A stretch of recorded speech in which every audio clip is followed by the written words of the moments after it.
everybody, CW here. I got another mold in the mail today. This one here is a used mold.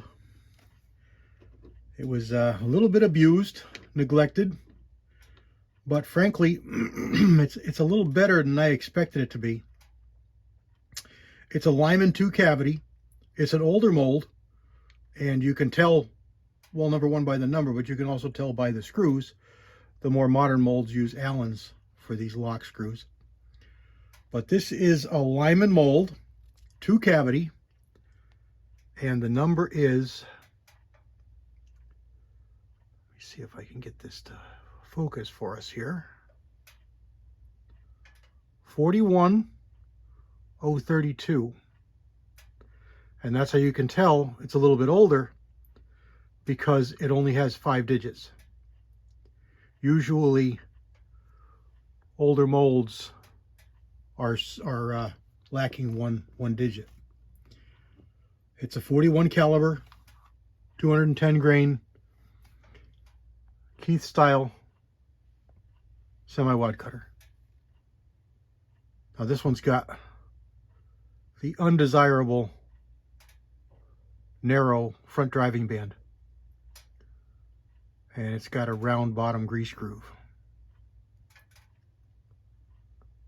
For the life of me, I can never remember which one Keith preferred, round or square. I should know it right away, but for the life of me, I always go back and forth. But it's got one crimp groove and one grease groove, and you can see here a very, very thin front driving band. Much like the 429, 424 mold that I have. Very narrow front driving band. Some prefer, most prefer a thicker, heavier front driving band. It's been whacked with it's been used with a steel hammer of some kind, because it's got a big burr rolled up here, and the top of the plate is all pitted. So I'll see how clean I can get this. The pictures weren't too good, but it didn't look awful, and it looks better than I expected. There's not corrosion everywhere, and I think this will almost all clean up with a good scrubbing. I'm not going to have to dunk this in Evapor Rust, because it's got a patina on it, and we can maintain that and keep it. I will pull this plate off and fix this all up and see what I can do here. But it's got a good flat top. It lines up really good. The pins are have been knocked a little bit. It's got just a little bit of movement between the blocks. So hopefully I can just knock these out a little bit and tighten it right up. But I'll get on that right after I get this all cleaned up. So let me get some scrubbing on here and clean it on here, and come back and show you what I've got. It's going to be just a second for you. Probably going to be an hour or two for me. Stand by. Okay, here we are. Let's cast some light on the subject here.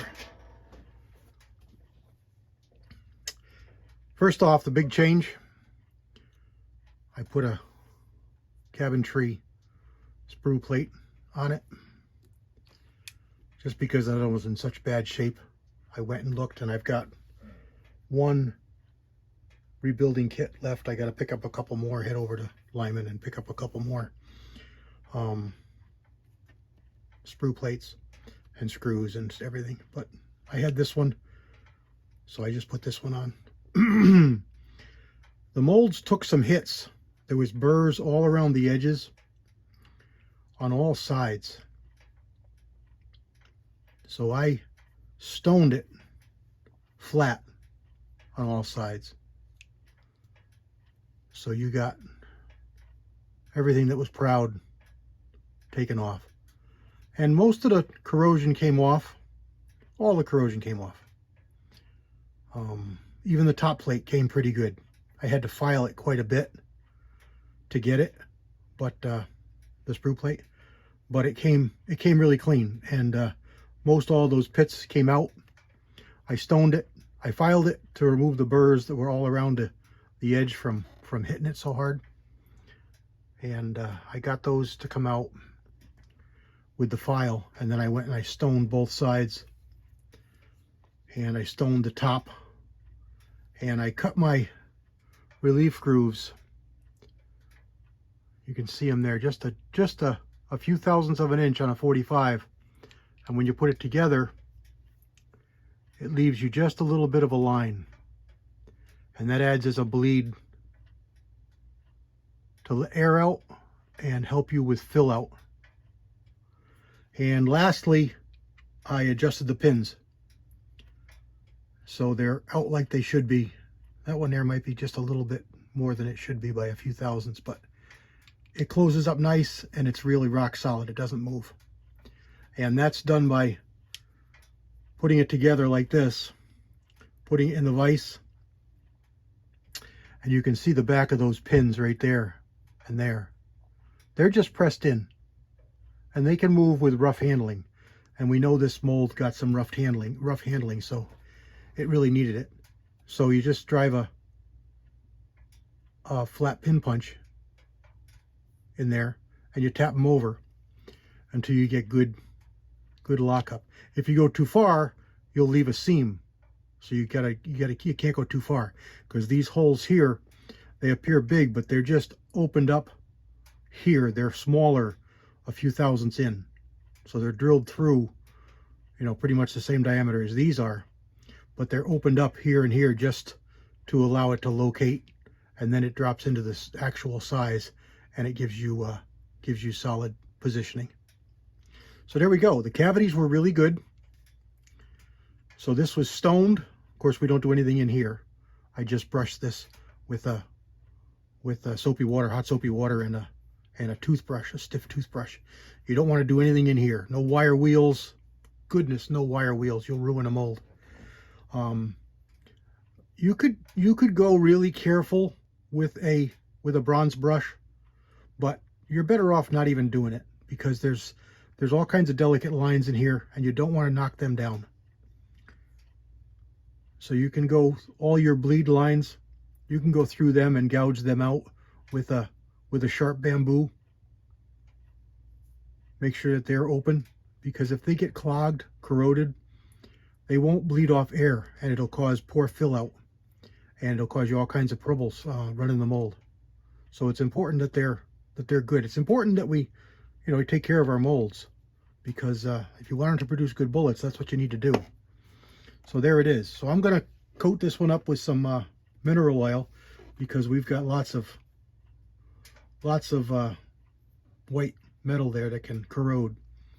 And hopefully tomorrow, but if not in the next few days, I'll cast some with this, and we'll get a nice green blue patina going on here with the heat. I set the sprue plate for proper tightness. You want it loose, just a little bit looser than you think it should be, because remember, heat expands, and this mold's going to be running at 400 degrees or so. So that's going to make things tighten up. And if you make this really tight so it's nice and really seals and really great, it's going to be too tight. So it's really important that you make this just a little bit looser than you think it should be, because it's going to tighten up with heat expansion. Now this sprue plate is nice and thick. It's probably double thick from a Lyman, and it really works well. Now, I contacted these guys, and the guy who made these retired, sold off a lot of the business. He made a lot of great products, and he's not making this anymore. So if we've got any young, inspiring machinists, they could make some of these up, and they're not going to make a pile of money, but there's guys that would buy them if they knew they could get them, because it makes a really nice improvement to an otherwise pretty good mold. Lymans are pretty good molds. They're not great, they're pretty good. This makes it a lot better. So there we go. I thought you'd enjoy cleaning up this mold and making it run again. Again, it's a 410 032, 41 032. Should be a 210 grain semi-wad cutter for the 41 Magnum. All right, everybody. God bless. CW.